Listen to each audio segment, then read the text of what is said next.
been, in the past few years, been in a very privileged position to go through material loss. And why I say, or I define material loss as a privileged position is because, as Eckhart Tolle says, it helps you to detach from form. And when you can detach from form, you get to know who you are. You get to connect with your authentic power. I found myself in a village in Bushbuck Ridge in Mpumalanga after having traveled all over the world. After having been to university, I went in a different direction of decoding what I have learned. And I found my place in a space where what I had been taught no longer served me. So I had to go away and find a new kind of information, a new kind of education that kind of resonates with my calling. And it is from rural women that I'm constantly continuing to find that. And therefore, I will start my talk by honoring rural women. And for that, I will use an excerpt from a poem that was written by Mmatshilo when he paid tribute to Zodwa Veronica Sobukwe. I see in my mind's eye millennia and millennia of women, droves and droves of them, walking the earth, toiling, with babies on their backs, clay pots on their heads, firewood on their heads. I see in my mind's eye millennia and millennia of women, droves and droves of them, walking the earth, toiling, with babies on their back, clay pots and firewood on their heads. Another poet that I like is Adisa from Jamaica. A poem that she wrote called Women Don't Cry. Of course, inspired by Bob Marley, who else? And in it, she talks about the reason why women shouldn't cry. She says that we carry our tears like a dam, because if we were to shed one drop, the pyramids would not have been built. So as women, we wail and weep in our rocking, and we speak to ourselves and build more lives. Yesterday was South African Women's Day. Unfortunately, for many of us, we seem to confuse this day with Valentine's Day and Mother's Day. Women's Day is not a day of celebration. Rather, it is a day that commemorates stalwarts of liberation, warriors and revolutionaries who happen to be born female. And there are many of those in the history of all oppressed people in the world. Existence of women rulers and warriors is a phenomenon that runs as a thread in African historical narratives. This is in spite of the colonial and indigenous male historians who, in their attempt to erase women's contribution to African civilization, depict an African woman as a silent and invisible subject located outside the realm of power. Overall, an African woman is sent a message, a tacit message, that her power would be well utilized behind a man's throne.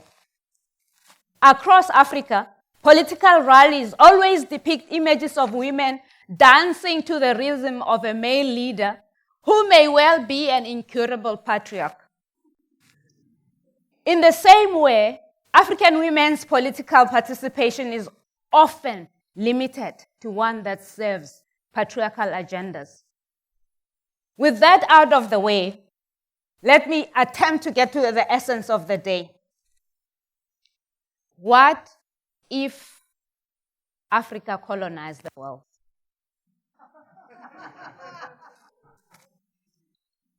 This is not a common question because we assume that uncolonized Africa is an uncivilized one.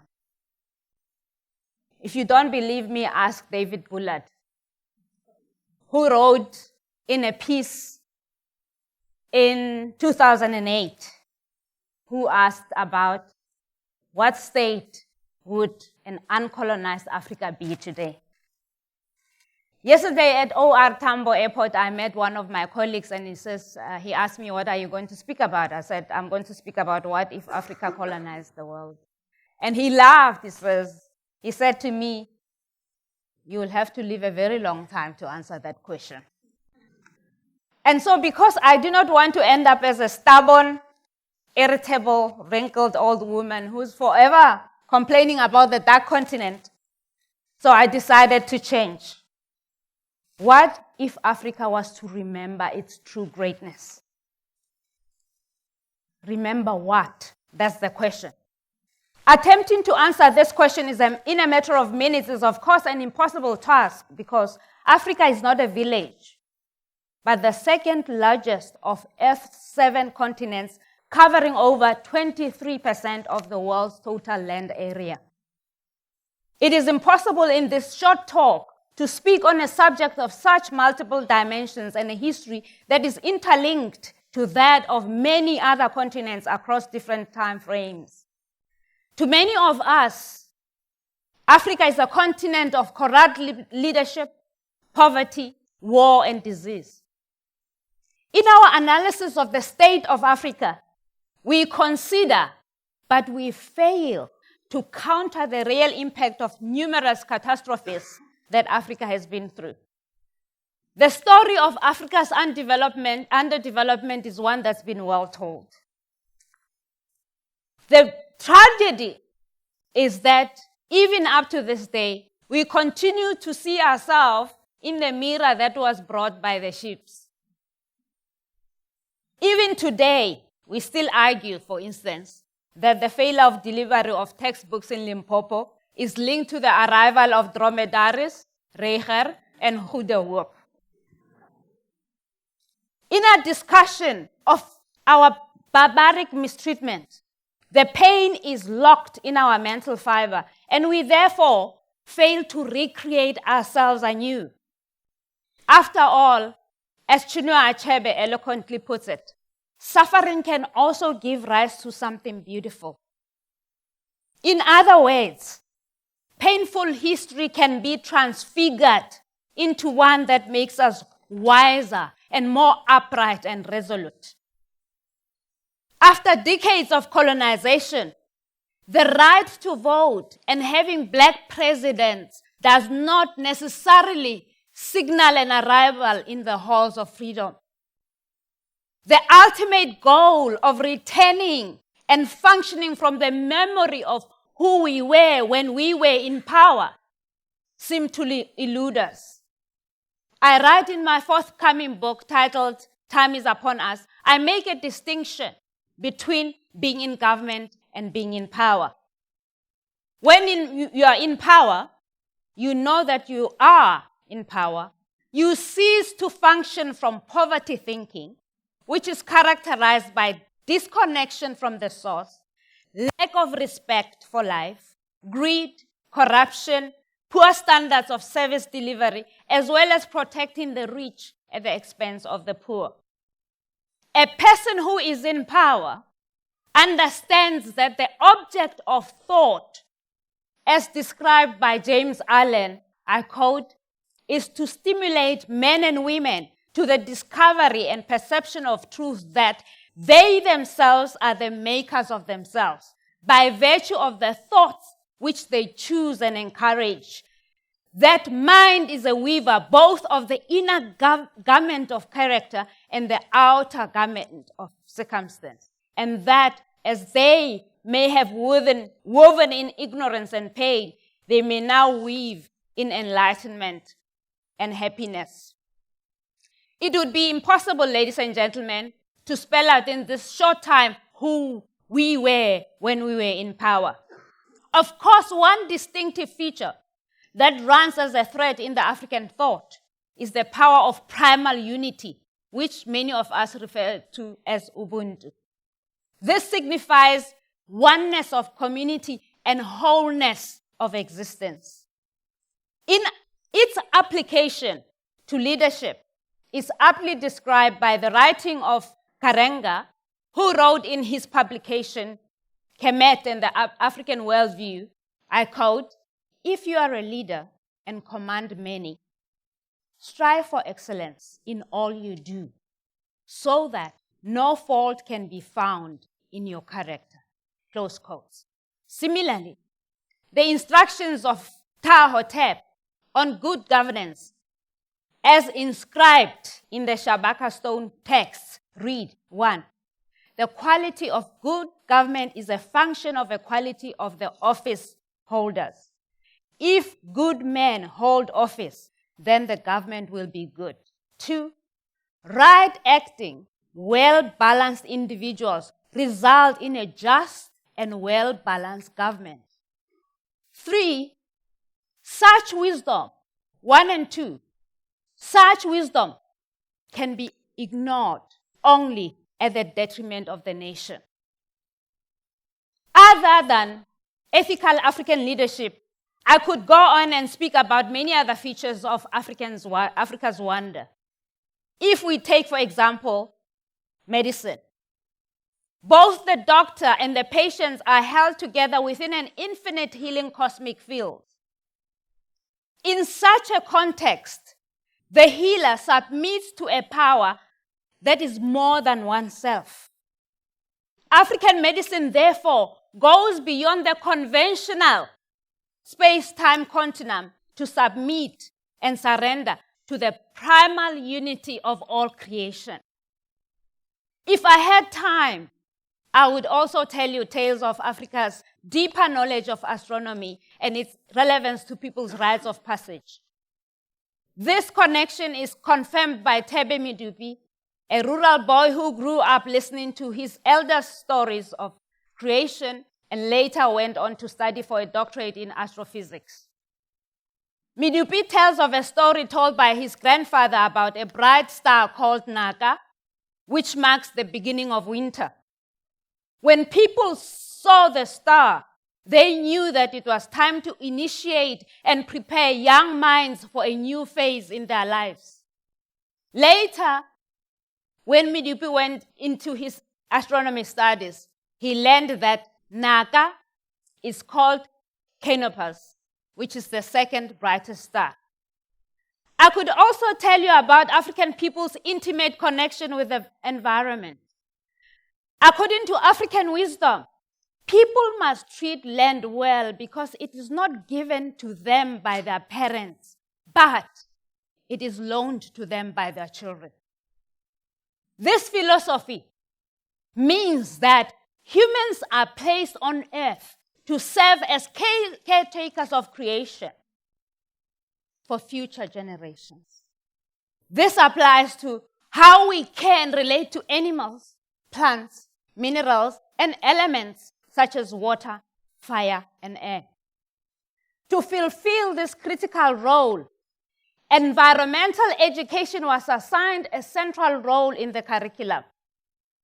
For instance, early education included knowledge about various birds, animals, plants, and trees.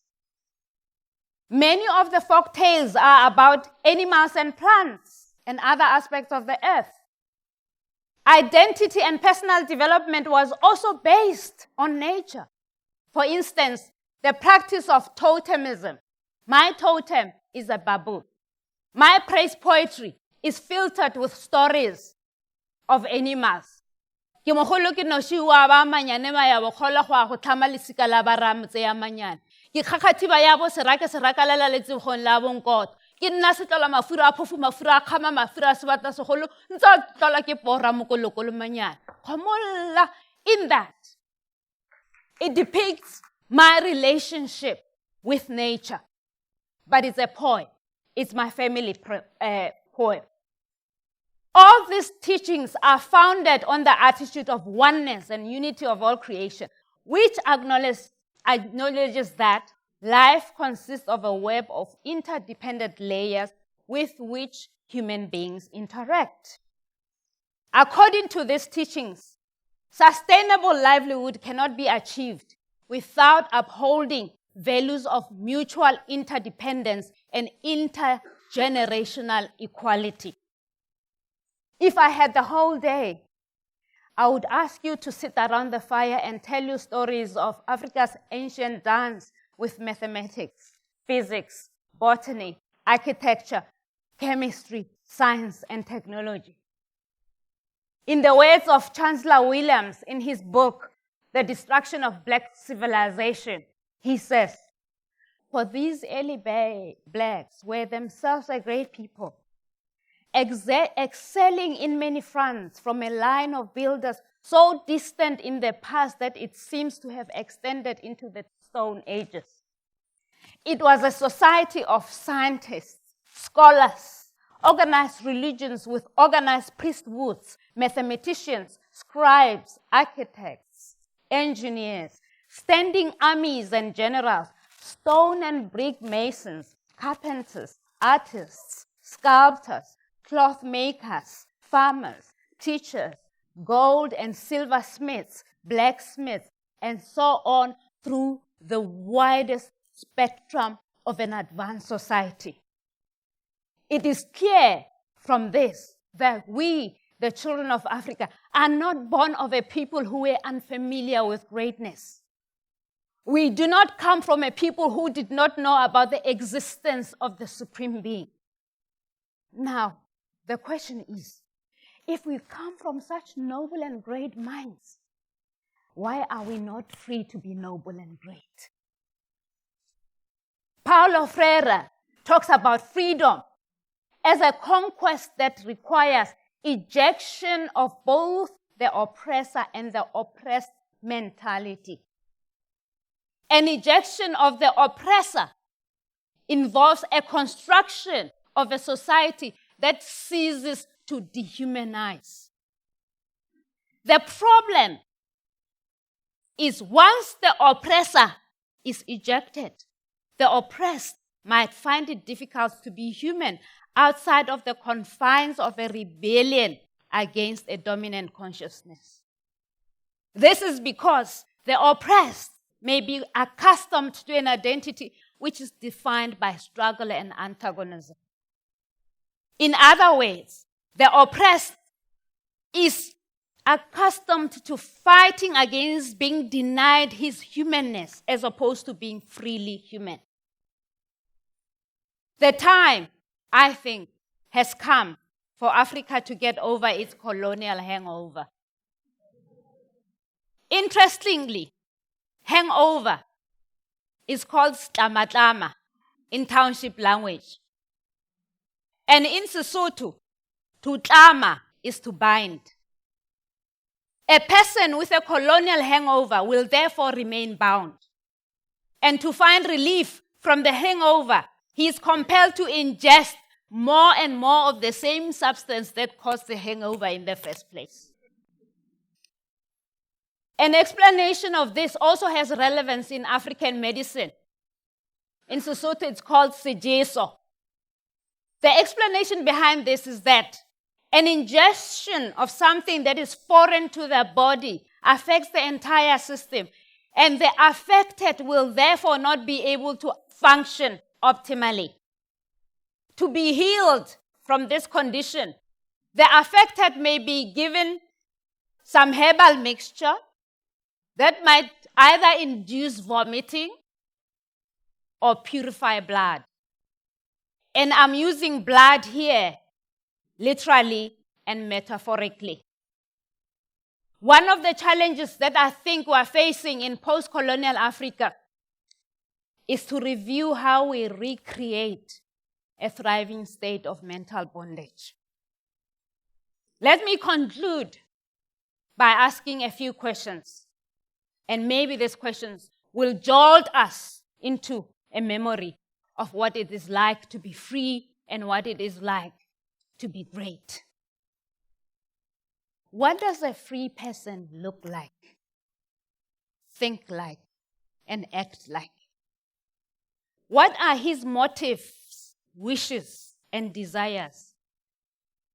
How does a free person relate to himself and others, particularly those that are different from him? Is a free person free to be fearless in love? In his love for himself, is he capable of extending this love to others, including those who may still perceive him as inadequate and inferior?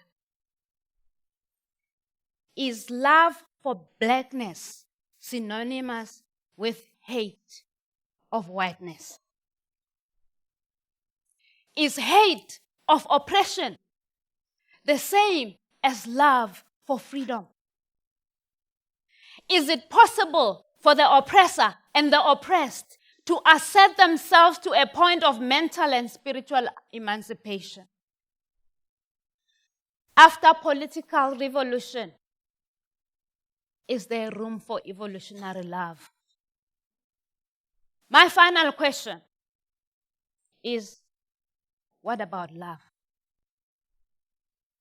Is love, within the context of a political revolution, still ridiculous? Just like Che Guevara said, as he wrote in April 1965, when he said, out of the risk of seeming ridiculous, let me say that the true revolutionary is guided by a great feeling of love. It is impossible to think of a true revolutionary lacking in this quality, close quote.